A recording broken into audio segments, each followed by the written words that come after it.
Hey guys, and welcome back to another episode of Federico Talks Watches. Today it is time for the monthly Q&A.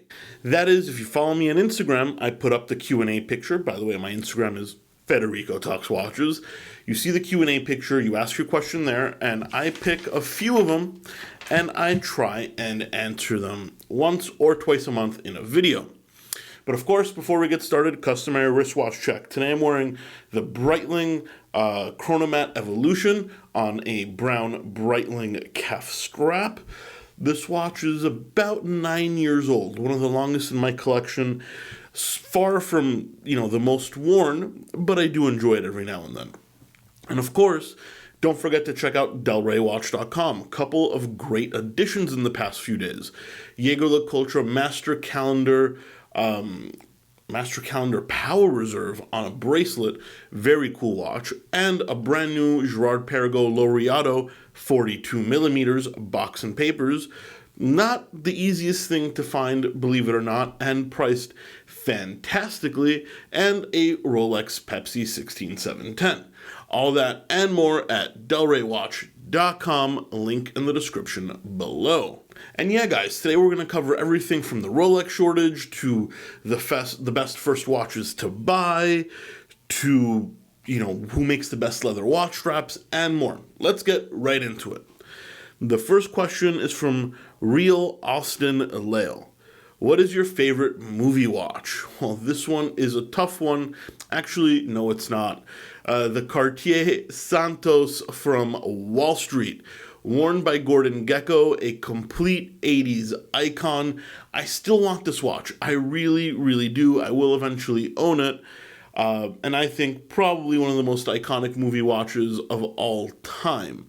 If not, there was the Reverso worn by Pierce Brosnan in that movie where he's an art thief whose name is escaping me right now. Way to prepare, Federico. Well, yeah, just search Pierce Brosnan Reverso. That is a great 90s movie. Marcelo Suro. Hey, Marcelo, good to hear from you again. What leather straps do you recommend? Well, my favorite company by far, and actually I just custom ordered 2 straps from them, is a small handmade manufacturer based out of Montreal, Canada.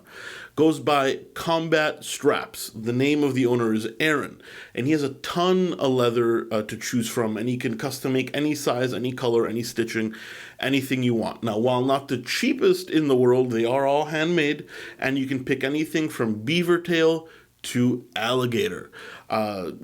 Just Google Combat Straps. You should see it. He has no idea I'm giving him the shout out, by the way. This is completely unpaid. And I'm getting 2 straps this week from him, which I paid full price for. If you guys want to see a review of those, let me know in the comments section below. Ryan Carl says, how to find early Roger Dubuis. Prices are going up. Will prices drop again if there's an economic slowdown? Well, Ryan, honestly, it's not easy. I have alerts set up on Watch Recon. I have alerts set up on eBay for the keywords Roger Dubuis. I spend hours on the forums every day. I'm actually in search of one as well, and they're not the easiest to find. Prices are really going up, particularly with pre-Richemont Roger Dubuis.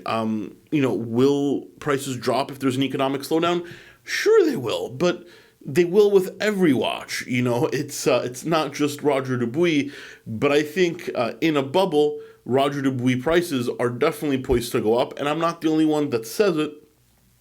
Quite a few people do agree with me. Dr. Marconic, or Dr. Marconic. What's your favorite watch to wear with a suit? Your thoughts about a Luminor Due 42 millimeter? Thank you.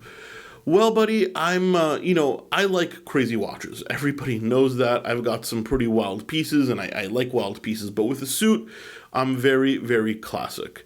I'd wear my Moser with a suit. That's kind of my go-to dress watch. If you want something on a bracelet, maybe a Cartier Santos, but a Luminor Due. First of all, this is a personal opinion, but I hate the Luminor Due. I think it's the fake Panerai with 30 millimeter water resistance, and also Panerai with a suit.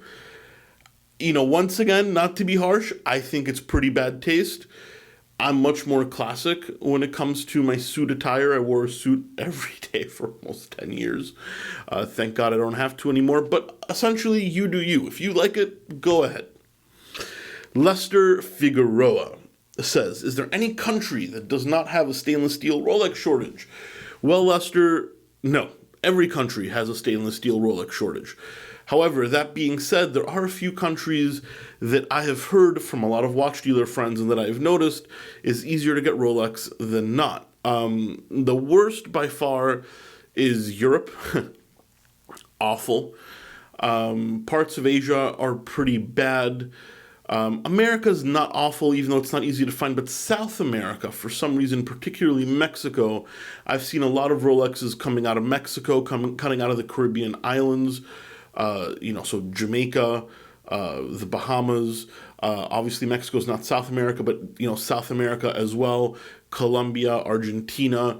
I just think they have a lack of local buyers, maybe. I'm just assuming, so it's a little easier to find when you actually show up with money and are ready to buy. And Dolciato says, best recommended entry-level luxury watch brands, Tag, Tudor, Oris.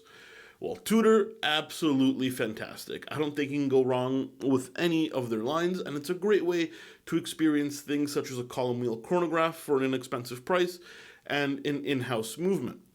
But for the lowest price point, I'd probably go with Oris. I think the Aquis is fantastic. I've beat that to death. And also Hamilton, fantastic brand. But, Tag is not my favorite, to be honest with you. But Tudor, Oris, Hamilton, definitely right up there. Kindred Spirit says, pancakes or waffles? Bro, pancakes. Come on. Who says waffles? If you like waffles, unsubscribe or don't. But still, definitely pancakes. And then last but not least, Order of Time Channel says, how long does stock in your store typically sit on the shelf? Well, buddy, we have an average shelf life of about 19.7 days. We are not the company with the biggest bank account in the world, so for us it's very important to move watches quickly. And thankfully, we do that rather well with the help of you guys. So thank you so much. But yeah, 19.7 days on average. Anyway, guys, I hope you enjoyed today's video. If you did, please give it a thumbs up. It really does help. And don't forget to subscribe. Guys, thank you so much, and I'll catch you in the next one. Take care.